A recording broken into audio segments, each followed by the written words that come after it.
మనిషి మనుగడకు పెను ప్రమాదంగా మారింది ప్లాస్టిక్. ఎక్కడ చూసినా దర్శనమిస్తున్న ప్లాస్టిక్ వస్తువులు సైలెంట్ గా మనిషి ప్రాణాలు తీసేస్తోంది. ప్లాస్టిక్ ఏంటి, ప్రాణాలు తీయడమేంటి అనుకుంటున్నారా? అవును, నిజంగా మనిషికి తెలియకుండానే చాలా కూల్ గా ప్రాణాలను తోడేస్తోంది ప్లాస్టిక్. మనం తినే ఆహారం, తాగే నీటి, పీల్చే గాలి ద్వారా ప్లాస్టిక్ మానవ శరీరంలోకి ప్రవేశిస్తుంది. ప్లాస్టిక్ శరీరంలోకి చేరడంతో రకరకాల జబ్బుల బారిన పడి అర్ధాయువుతో మనిషి చనిపోవాల్సిన పరిస్థితి ఏర్పడుతోంది. అయితే దీనంతటికీ కారణం మానవ తప్పిదమే.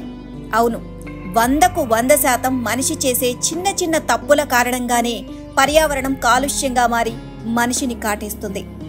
ఆరు బయట స్వేచ్ఛగా గాలి పీల్చుకోవాలన్నా చాలా కష్టంగా మారింది.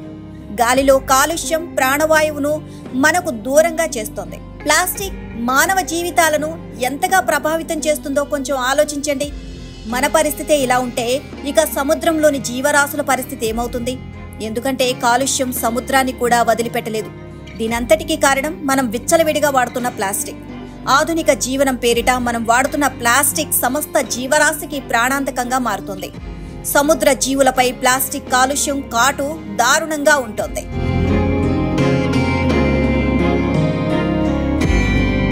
ప్లాస్టిక్ పొల్యూషన్ నుంచి కాపాడుకునేందుకు మనం ఏం చేయాలి?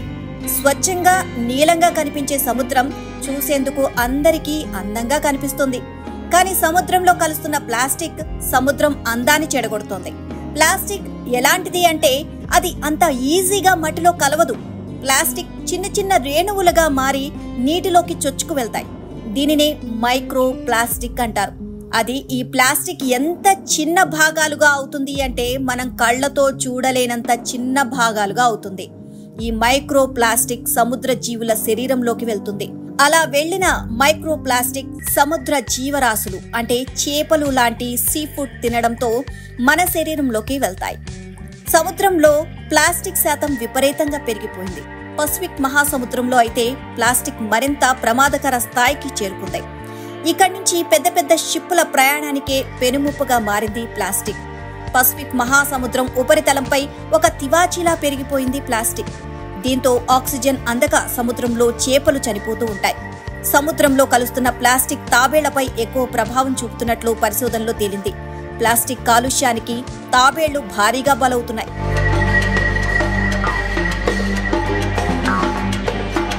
మనిషి నిత్య జీవితంలో ఎక్కువగా ఉపయోగించేది సింగిల్ యూజ్ ప్లాస్టిక్. అంటే ఇందులో water bottle, cup, plastic cover, plastic గిన్నెలు, వీటితో పాటు ఎన్నో ప్లాస్టిక్ వస్తువుల వాడకం మన జీవితంలో అలవాటుగా మారింది. ఈ ప్లాస్టిక్ వాడకం వల్ల మనకు తెలియకుండానే ప్లాస్టిక్ రేణువులు మన శరీరంలో ప్రవేశించి క్యాన్సర్ లాంటి ప్రమాదకరమైన జబ్బులకు కారణమవుతున్నాయి. అయితే వీటి నుంచి మనల్ని మనం కాపాడుకుంటూ పర్యావరణాన్ని కాపాడాలి అంటే మన దగ్గర ఉన్న ప్లాస్టిక్ వస్తువులను దగ్గరలోని రీసైక్లింగ్ యూనిట్లో అప్పగించాలి.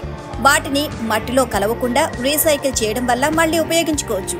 అయినా ప్రమాదకరమే కాబట్టి ప్లాస్టిక్ వాడకానికి మనం సాధ్యమైనంత వరకు దూరంగా ఉండాలి. ప్లాస్టిక్ గిన్నెల స్థానంలో మట్టి పాత్రలను ఉపయోగించాలి. బట్టలతో కుట్టిన సంచినే వాడాలి. పేపర్తో తయారు చేసిన స్ట్రా వినియోగించాలి. ఇవి కొంతవరకు ప్లాస్టిక్ పై చేసే యుద్ధంలో మనకు మద్దతుగా నిలుస్తాయి.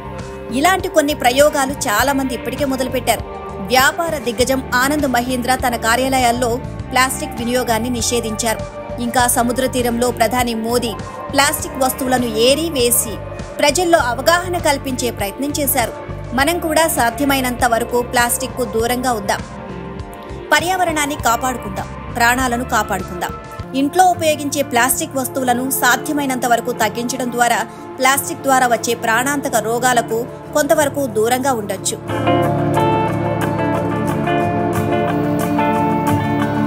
ప్లాస్టిక్ కప్పులో వేడి పాలు, వేడివేడి ఆహార పదార్థాలు వేయడంతో ఆ వేడికి ప్లాస్టిక్ కరిగే ఆహారంలో కలుస్తుంది.